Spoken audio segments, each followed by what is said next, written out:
What's going on, guys? Josh from SoccerReviewsForYou.com, bringing you my review plus on-feet video of the brand new Adidas X Tango 17 Plus Purespeed Indoors in the launch Dust Storm Pack colorway.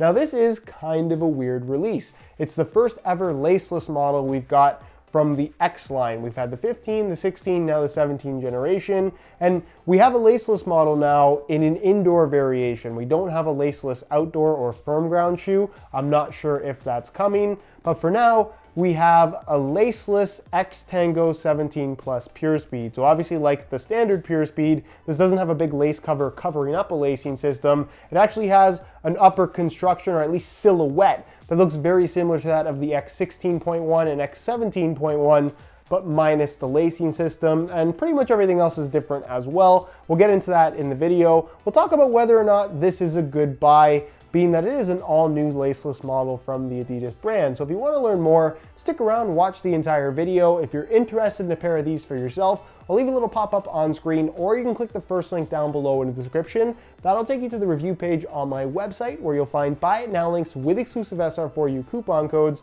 where you'll be able to pick these up below their normal $180 retail price. So they certainly aren't cheap. Anyways, let's take a look at the shoe. So the construction for the upper, while it looks kind of like the standard high-end X model, it's actually a completely different material for the upper. The only part that's similar to something like an X 17.1 or the Purespeed is the material you see running through the midfoot, kind of.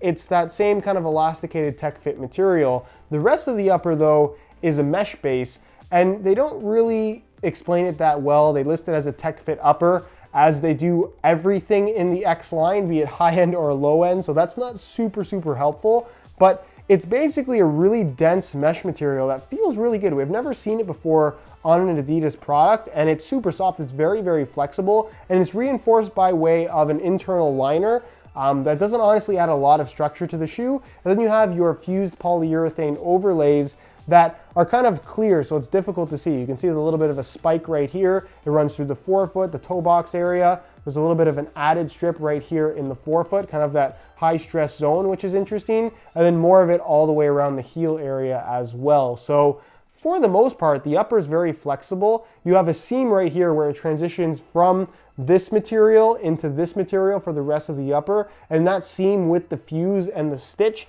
is fairly rigid, so there's really no stretch to that part of the upper. And really, even though it's a mesh, it's a dense mesh that almost has no flex to it, or I guess stretch to it is the best way to describe it. So unlike something like an agility bandage you'd find from the Nemesis line, that when it's put under tension, it just stretches really easily, this doesn't have that elasticated sensation. It's not super structured, but it holds your foot in place better than you would expect it to based on just holding them in your hands. It's actually something I was pretty impressed with, given that it is a laceless design, and we'll get into that more in just a second. So because there aren't any laces, there has to be a laceless system, and basically all it is again, a stitch running through the middle with fused material, so it does prevent some stretch in this area of the foot. And really, this tech fit material, it has some stretch to it, but not a lot. And I find that when I put these on, it almost feels like this part of the shoe is at maximum stretch, meaning that it's not gonna stretch that much more under more intense movements, which when it stretches while the shoe is on your foot, because there isn't an actual lacing system to lock anything in place, that's when you're gonna lose responsiveness, that's when you're gonna lose lockdown, and your foot's gonna be more or less free floating inside of the shoe. It's decent lockdown for a laceless shoe, but still not as good if they were to put laces on the boot. So keep that in mind. Moving on to the heel area of the shoe, well, I guess I should talk about the touch first. The touch is interesting because you have the polyurethane overlays, which are kind of grippy. It's got a little bit of a rubberiness to it. And then you just have straight up just mesh, which is not really gonna provide all that much grip on the ball. So it's kind of a weird sensation to play in these for the first 10 minutes or so. It takes a little bit of getting used to, but once you get used to it, the touch on the ball is quite good. It's on the thinner side, but it has a padded sensation to it, given that it is such a soft mesh material, but not a super thin mesh. And overall, the touch is good. It's very clean. It's nice. It's a unique experience in comparison to the regular X models, which I wouldn't necessarily compare this to all that much, aside from the visual similarities, of course. Now, the heel area, it is, I guess, a low-cut shoe. I consider this to be low-cut. Doesn't really feel mid-cut to me at all. It's got the extended piece here at the front, and it does, of course, maintain the S-curve heel that you find as a signature for the X17 generation, carried over from the X16 models, of course. You have a synthetic suede liner on the inside with a decent amount of padding, which is really, really nice. Heel lockdown, not the strongest aspect of pretty much any laceless boot from Adidas, but it's not terrible. We'll get to that in a second. The insole, fully removable. I'll give you guys a quick look at that. It is a nice synthetic suede liner on top, some perforations throughout, and just a single layer of this white foam. Nothing too fancy, but this is what's going to be providing the majority of your underfoot cushioning, because as you guys can see, there isn't really much of a midsole. The midsole is internal and it's underneath the insole. There's a little thin layer of foam, not a lot of padding there at all. So that in combination with the insole is your underfoot cushioning for this particular shoe. There's also pretty much no plastic to the construction, so the overall flexibility is very, very good. There's pretty much no rigidity to this shoe, so you're very close to the ground, very, very low profile sensation. So again, a style of indoor shoe that certainly is not for everybody. So if you don't like basically feeling like you're running around with a rubber sole on the bottom of your feet, these probably aren't the best option for you. So the rubber sole, how is it? This is nothing new. It's just a recycled indoor bottom that we see on other lines from Adidas as well. And it works okay. It's honestly not incredible on a dusty indoor court. Most indoor shoes, to be honest, aren't that incredible on that type of a surface. But for the most part, the traction is okay. It works quite well on concrete, asphalt, any kind of street soccer type environment.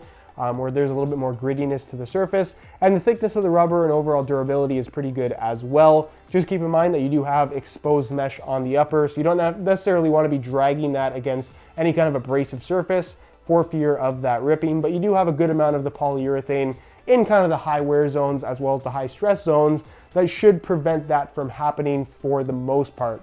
Can't say 100% for sure how long they would last. Obviously, that would depend on how much you wear them and the type of environment you wear them in. For the most part, I wouldn't have too many concerns in regards to these things holding up in the long run. As far as weight is concerned, these guys weigh in at 10.1 ounces in a size 9 US, which might be a little bit surprising because it doesn't look very heavy. There's pretty much no foam midsole. It's an entirely mesh upper. How do they weigh so much? I assume the majority of the weight comes from the rubber outsole, but at 10 ounces or so, it's not a super lightweight feel on feet. You can get a lighter feel from other kind of low profile thin synthetic shoes out there. So keep that in mind. If the lightweight feel is what you're looking for, this is not necessarily going to provide that. As far as the aesthetics of the shoe are concerned, this is the Dust Storm Pack colorway, which basically is just a light gray, different shades of light gray all the way throughout the entire upper with the white Adidas logo and the white X branding on both sides of the shoe. Then you have the white and gray kind of camo effect within the rubber outsole. I like the colorway. You got a little splash of that teal color in the insole, but I think the shoe itself just kind of looks strange. It's weird for me to see this particular shoe without a lacing system. And it's not that it looks bad, it's just kind of an unusual thing because we're so used to seeing the X16.1 and the X17.1 with laces. So I think it looks a little bit weird, but let me know what you guys think down below in the comment section. I'd be really curious to hear your opinions.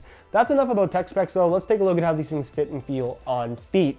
So getting them on is pretty straightforward. What I like to do, especially with these shoes with the S-curve heel, laceless or not, it's pretty much the same process as what you'd find with a Purespeed or just the X17.1. I grab both ends like this, I kind of stretch the opening as much as I can, and I just slide my foot in. It's very easy to do on this particular shoe. There's not, and I guess I'll talk about this in a second. Let me get the other one on, which should only take a couple of seconds, just like that. They're on, just that simple, because it is a laceless design. And really my concern here is that there's really not a lot of tension holding your foot in place across the middle here. They just basically use the same material as what you would find on the version of the shoe that does have laces. So it just seems weird to me that they would say that all of a sudden this is enough reinforcement without the laces to hold your foot in place properly, when based on how it feels and based on how it feels to wear an X17.1 or an X17 plus Purespeed without the laces, it just doesn't feel good enough in terms of lockdown. And you get the same sensation here, given that that's pretty much all that they've done. If you take out the laces on your X17.1s right now and play in them, that's basically the amount of lockdown and general feel you're gonna get from this lockdown system that they have here. So this is a laceless shoe. And I've said laceless is a little bit gimmicky in the first place. This feels very, very gimmicky to me. It doesn't feel performance oriented at all. And it's not to say that they're unwearable. It does get the job done. It's a wearable shoe for sure. But if you're looking for the best lockdown, the best comfort, the best security, and I guess general stability from a pair of indoor shoes, this laceless system is not overly impressive in my opinion. The upper itself feels good. The mesh material is soft, it's flexible. The shoes are definitely very comfortable out of the box. And I think that's what Adidas really has going for them with these laceless system, is people go into the store, they try them on, and in a try-on type environment, you're gonna be impressed with them. It's not until you start moving more quickly and playing with more intensity that you notice that, hey, these don't have the same lockdown, they don't have the same stability, and I guess general responsiveness that you'd find from a lot of other shoes with a simple lacing system. So to me, that's my one complaint with this particular shoe. But in terms of overall fit and comfort, they fit quite nicely. The comfort is quite good. There's just not a lot of lockdown here. And for that reason, your heel does kind of want to slip out pretty easily. Also, because this is such a thin material, I would be worried about the long run in terms of this kind of stretching out and just not having much lockdown at all, let alone what it provides out of the box. So worth keeping in mind as well if you were considering these. As far as width is concerned, they feel like they fit just about anybody. I guess if you have super wide feet, maybe not the best option, but for most people, you shouldn't have too many issues here in regards to getting the right width out of the shoe. And as far as sizing is concerned, I'm wearing my usual size 9 US here, and the fit and length is absolutely perfect. So if you are looking to order a pair of these for yourself, I would strongly recommend going true to size in order to achieve the best possible fit.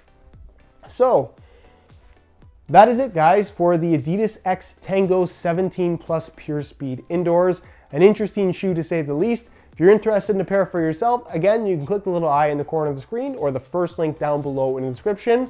That'll take you to the review page on my website where you'll find buy it now links with exclusive SR4U coupon codes where you'll be able to pick them up below their normal $180 retail price. If you have any questions regarding this shoe, leave them down below in the comments and I definitely will get an answer out to you. If you enjoyed today's video, found it helpful and informative, be sure to support it with a like. Subscribe if you haven't already for daily videos on all the latest and greatest soccer gear. You can find all my social media information linked down below in the description as well.